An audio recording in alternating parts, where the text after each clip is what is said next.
À 19h15 au stand d'Europe Échec, il y aura une séance de dédicace avec le grand maître Bachar Kouatli et le dessinateur Red, qui illustre d'ailleurs tous les dessins des petits bulletins, des petits blitz au cap que vous trouvez tous les matins. Très bien, alors que Maria Mozichouk est plongée dans une pleine réflexion. C'est peut-être l'occasion aussi pour nous de rappeler que lors de l'événement peut-être de l'année, le match de championnat du monde entre Vichy Anand et Magnus Carlsen, Europe Échec proposera des résumés chaque jour, le soir, entre 21h et 23h. Oui, des résumés lors des championnats du monde de 21h à 23h au mois de novembre. Donc c'est du 12 au 29 novembre. Du 9 au 26 novembre. Du 9 au 26 novembre. Donc pendant 12 soirées, il y aura des résumés des championnats du monde, 21h, 23h, avec les deux commentateurs Sylvain Ravo et Marc Hénéen, et bien sûr des analyses de grands maîtres, un grand maître dans chaque tranche d'heure, donc 2 grands maîtres par soir. Voilà. Donc nous espérons faire profiter de ce bel événement, peut-être de cette passation de pouvoir entre Anand, qui est au top depuis plus de 20 ans, et Magnus Carlsen, qui domine les échecs depuis maintenant quelques années. Pour tous les renseignements, pour ces commentaires et analyses lors des championnats du monde, vous trouverez bientôt un article dans Europe Échec. Sur le site d'Europe Échec. Sur le site d'Europe Échec, pardon. Avec toutes les explications. Également le planning des soirées, ainsi que les grands maîtres qui pourront intervenir. On pense à Andrei Sokolov. Voilà, ancien candidat au titre mondial. Romain Edouard.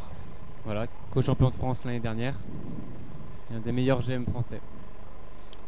Bien, Maria, toujours plongée en pleine réflexion après cavalier E1. Elle ne trouve pas de réponse satisfaisante pour contrer le plan de Karpov avec cavalier D3, cavalier F4 ou cavalier D3, cavalier C5.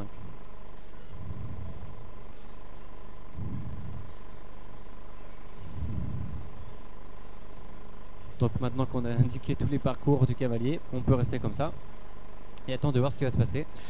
Mozichouk réfléchit depuis maintenant 5 bonnes minutes parce que le plan de Karpov est terrible. Si on ne contre pas ça, on peut perdre très rapidement. On avait parlé pendant ce tournoi de coups de cavalier qui reculent, qui seraient de forts coups d'attaque. Et bien ici je crois que nous avons un exemple avec cavalier E1. Le cavalier semble repartir de manière assez piteuse et en fait il se redéploie de manière assez impressionnante pour revenir sur les bonnes cases. Oui, le schéma du diagramme montre comment un simple coup de recul peut vraiment faire trembler tout l'échiquier. Exact. Et maintenant ça fait plus de 6 minutes qu'il réfléchit. Karpov qui a montré toute son aisance positionnelle dans la première partie, hein, même s'il était un peu en difficulté, il a trouvé le replacement de toutes ses pièces, le contrôle total des menaces. Il a montré surtout ses ressources défensives, effectivement. Dans un premier temps, après l'ouverture, oui, il a rétabli l'égalité, il a pris l'ascendant même. Et ensuite, seulement après qu'il ait gaffé un pion sur une manœuvre pas évidente, il a su tenir la position pour obtenir le match nul. Et maintenant, c'est lui qui va presser dans cette partie pour se qualifier pour la finale. Et durant toutes les phases qualificatives, Karpov a gagné de nombreuses parties avec des micro-avantages. Et il n'a pas perdu une seule. Et il n'a pas perdu encore une seule partie du tournoi. C'est le seul joueur qui n'a rien perdu pour le moment. 15 parties, 0 défaite. 15 parties, 0 défaite. Merci Sylvain. Et c'est vrai qu'il fait forte impression. Mais Étienne Bacrot fait une très forte impression. Il a été battu qu'une seule fois et par Karpov dans une partie vraiment à rebondissement où Étienne aurait pu gagner. Oui, un vrai combat de chef. Tendu. Effectivement, c'était un beau sommet. Et Étienne tout à l'heure l'a emporté de manière brillante avec les Blancs dans la première partie de sa demi-finale contre Vassili Ivanchuk. Je vous invite vraiment à aller voir cette partie si vous n'avez pas eu l'occasion de la regarder parce que c'est une leçon sur le thème du contrôle central pour attaquer un roi. Étienne a très vite pris le total contrôle du centre et a transféré après ses pièces lourdes contre le roi d'Ivanchuk. Une superbe partie positionnelle conclue par une attaque très efficace. Oui. Une partie à montrer dans les clubs d'échecs. Hein. Alors qu'on observe sur la caméra, donc pour les internautes, vous pouvez cliquer sur l'onglet salle de jeu.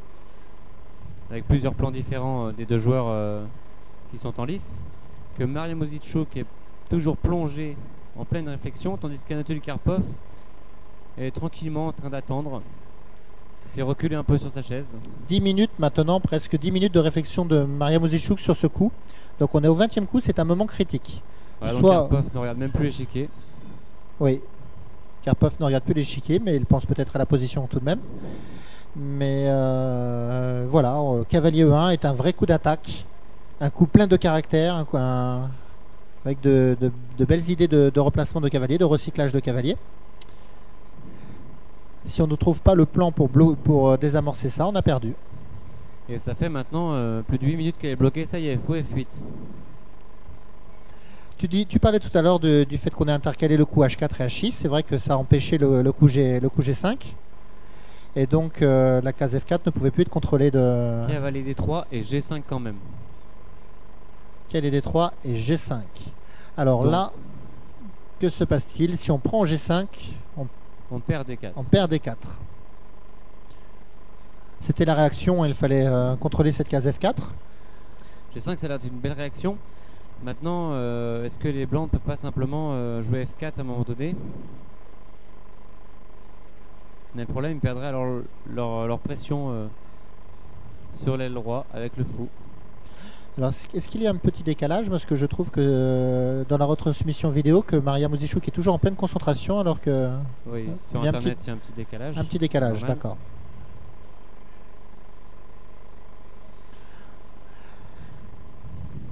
Alors, comment va réagir Karpov à cette percée en G5? Et peut-être même encore F4 après? Alors, on peut peut-être montrer que sur H prend G5, H prend G5, fou prend G5, la tour D8 est en prise.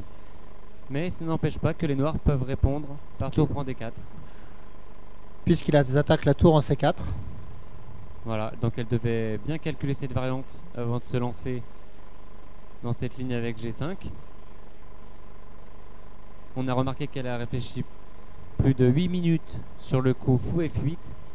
Karpov a tout de suite répondu cavalier D3 qui était dans son plan. Et immédiatement, elle a joué G5. Donc elle avait prévu ce coup.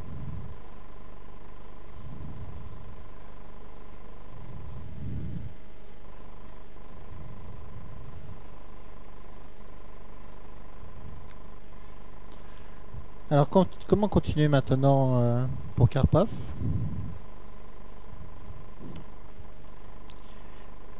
Cavalier C5 est toujours un coup candidat, non? Alors maintenant, le fou pourrait éventuellement capturer ce cavalier. Oui, bien sûr, le fou est en F8, ça change tout maintenant. Mais en fait, ce qui est superbe, c'est qu'on avait montré un plan avec les deux possibilités blanches, cavalier F4, cavalier C5, et en deux coups, Maria Mozichuk a stoppé les deux, avec fou F8 et G5. Oui, donc G5 va contrôler la case F4 pour que le cavalier ne puisse pas venir, et le fou contrôle la case C5. Donc ça a mérité 8 minutes de réflexion, mais elle a désamorcé les menaces létales qui préparait Karpov.